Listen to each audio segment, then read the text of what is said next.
Lors des formations, que ce soit en présentiel ou en distanciel, c'est l'occasion avec les élèves d'aborder leur projet, comme ici ce projet de bibliothèque, et de regarder donc les principales recommandations pour modéliser avec SketchUp et l'utilisation des plugins VMSUp.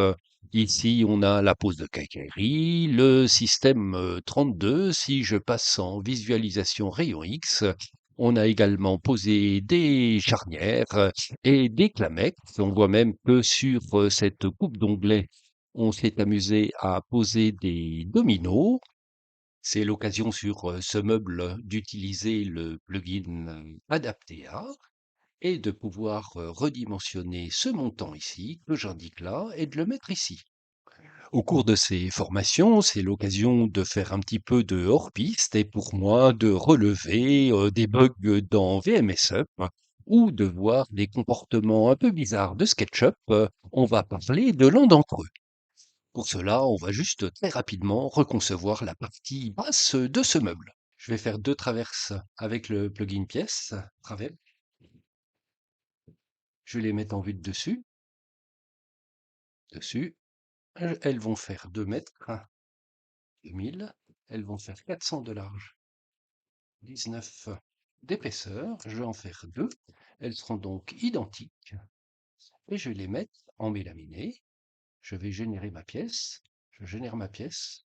Et je vais faire un seul montant. Pour aller plus vite, je vais le mettre en vue de droite. Il va faire 400 sur 400, un seul. Je génère et je quitte. Il me reste à assembler. Je vais prendre cette traverse-ci, la mettre en partie basse, là, et la traverse haute en partie haute. Et je vais prendre mon montant et je vais le dupliquer. M, CTRL.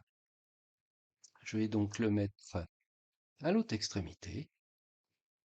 Slash 2 pour avoir un montant intermédiaire. Clic droit souris, symétrie rotation.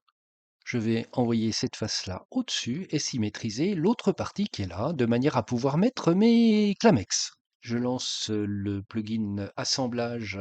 J'ai des clamex P14, ça me va. Je mets à cet endroit-là à 70. Je tape 70. Étoile 2. Je valide.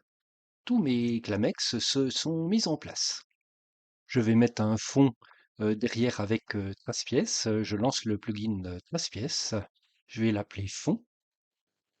Il va faire 8 d'épaisseur, ça me va. Je vais toujours le faire en mélaminé et j'indique les endroits où je veux mettre mon fond.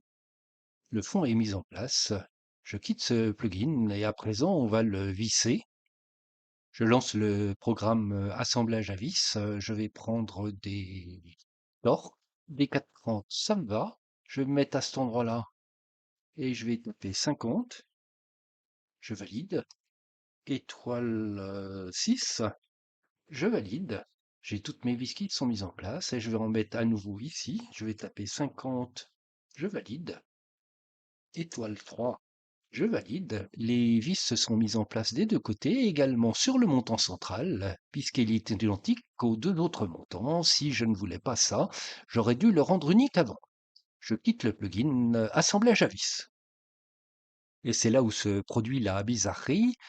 L'élève me dit: «Ce n'est plus du mélaminé que je vais mettre, c'est du chêne. Allons-y». Je mets du chêne et on va regarder la fiche de débit. J'ai sauvegardé mon modèle au préalable, extension, édition, la fiche de débit, et je vais la générer. La fiche de débit est générée et si je regarde, je n'ai que du mélaminé et je n'ai pas de chêne. Que se passe-t-il? Quand on regarde bien, si je clique sur ce pièce-là, je fais info sur l'entité, je vois que j'ai deux composants dans le modèle, l'un en chêne, l'autre en mélaminé. J'ai deux pièces qui portent le même nom traverse, l'une est en chêne, l'autre est en mélaminé. En menuiserie, ceci n'a pas grand sens. Il aurait fallu, avant que je change le matériau ici, rendre unique ma pièce, de manière à avoir donc la possibilité de mettre du chêne.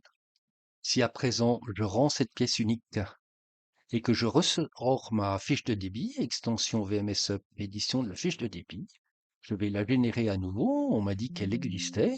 Je valide. Et à présent, on va regarder. J'ai bien du mélaminé et du chêne. Ma traverse 1 est en chêne, ma traverse normale est en mélaminé. J'ai corrigé par la même occasion le plugin Rendre identique à. Si j'indique cette pièce-là, au préalable, les pièces gardaient leurs matériaux. À présent, Rendre identique à change également le matériau de la pièce que l'on veut rendre identique à une autre. La modification de rendre identique viendra avec la version 3.6.